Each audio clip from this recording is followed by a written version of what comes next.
क्या इस देश के पहले अल्पसंख्यक प्रधानमंत्री धार्मिक अल्पसंख्यक समाज से आते थे, वो सिख समाज से आते थे? क्या उनको राजघाट पर समाधि स्थल के लिए जगह नहीं मिलेगी? ये सबसे बड़ा सवाल है जो इस देश में गूंज रहा है। आखिर सवाल है कि इस देश के इतने बड़े नेता, बड़े पढ़े, सबसे ज़्यादा पढ़े लिखे प्रधानमंत्री के आप तौर पर देखें तो वो सबसे ज़्यादा पढ़े लिखे हैं। सौम्यता, साहस, अर्थव्यवस्था का ज्ञान क्या नहीं है उनमें? क्या ऐसे प्रधानमंत्री के लिए भी राजघाट पर, समाधि स्थल पर जगह नहीं है? ये सवाल जो है वो रोज आज सोशल मीडिया पर गूंज रहा है। और आज जो सबसे ज़्यादा बहस हो रही है कि आखिर मनमोहन सिंह जी के लिए, पूर्व प्रधानमंत्री मनमोहन सिंह जी के लिए राजघाट पर जगह क्यों नहीं? लेकिन सोचिए, आज बीजेपी पर जो कांग्रेस आरोप लगा रही है, कांग्रेस के भी पाप कुछ कम नहीं है। और ये शुरू होता है बाबा साहब डॉक्टर अंबेडकर से।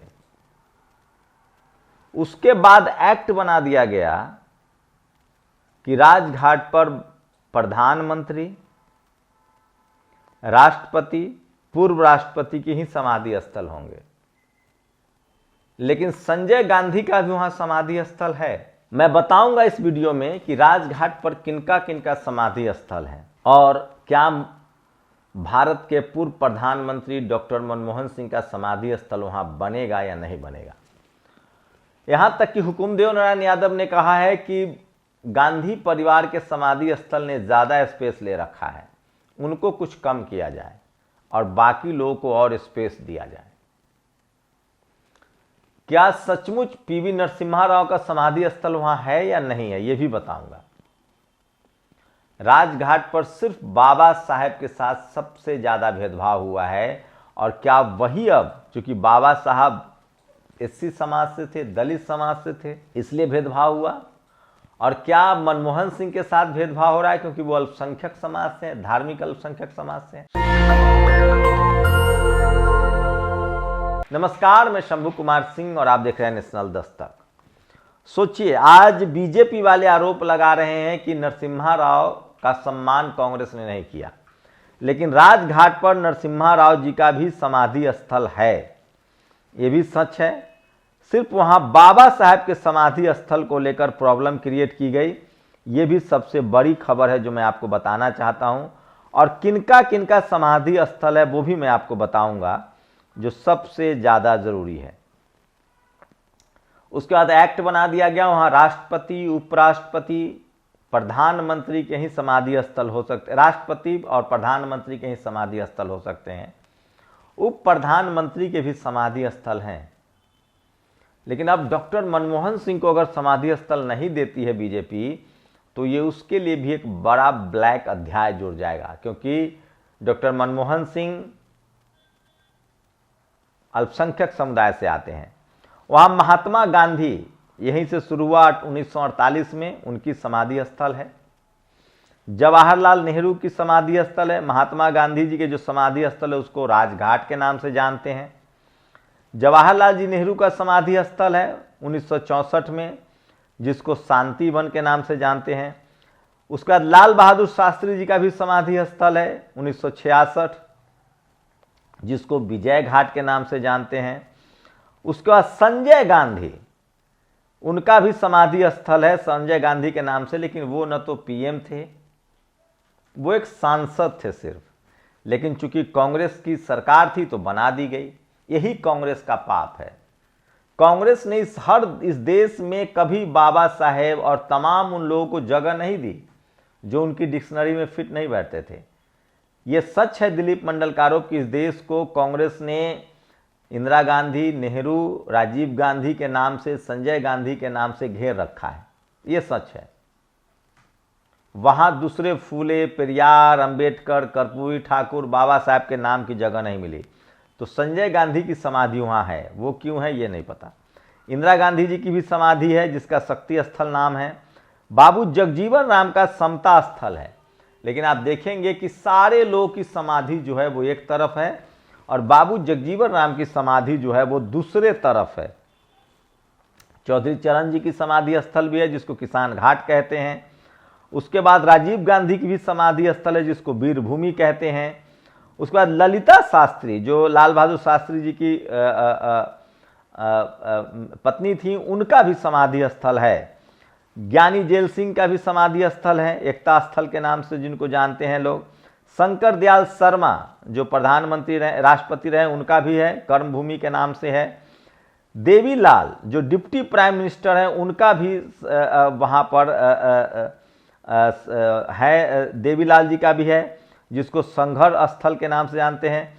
उसके बाद पीवी नरसिम्हा राव, उनका भी ज्ञान भूमि के नाम से है। उसके बाद के.आर. नारायणन साहब जो एससी समाज से आते थे, उनका भी उदय भूमि के नाम से है। और उसके बाद चंद्रशेखर जो प्रधानमंत्री रहे, जननायक स्थल के नाम से है। रामास्वामी वेंकट रमन प्रेसिडेंट थे, उनका एकता स्थल है। उसके बाद इंदर कुमार गुजराल जो प्रधानमंत्री है, उनका भी स्मृति स्थल है। और अटल बिहारी वाजपेयी का जो सदैव अटल के नाम से है। तो सवाल है कि यहाँ जगह क्यों नहीं मिलनी चाहिए एक धार्मिक अल्पसंख्यक समुदाय से आने वाले प्रधानमंत्री रहे डॉक्टर मनमोहन सिंह का। तो सवालों के घेरे में तो बीजेपी है और ये जायज सवाल है।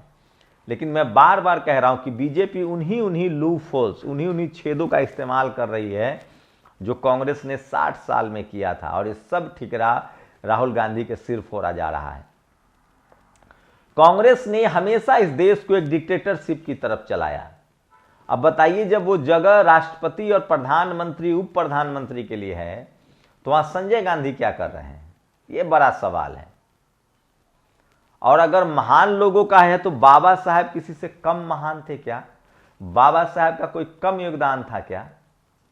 तो यही सब घूम फिर के आज कांग्रेस के जो पाप हैं वो सब मनमोहन सिंह के माथे पर फोड़ा गया जब वो प्रधानमंत्री थे, जबकि वो शानदार प्रधानमंत्री थे। अब उनके न रहने पर कांग्रेस के क्रिया, बीजेपी जो है, लेकिन एक बात तो है कि इस मामले में अगर बीजेपी ने कोई बड़ी चूक की, मुझे लगता नहीं कि इस तरह की गलतियां बीजेपी करेगी। वो संजय गांधी के या इंदिरा गांधी, राजीव गांधी के स्थल को जरूर छोटा करके वहां स्पेस बनाएगी और अल्पसंख्यक समाज से आने वाले देश के सबसे पढ़े लिखे प्रधानमंत्री डॉक्टर मनमोहन सिंह की समाधि स्थल बनेगी जरूर। लेकिन मैं फिर बता रहा हूं, बाबू जगजीवन राम की समाधि स्थल दूसरे साइड है।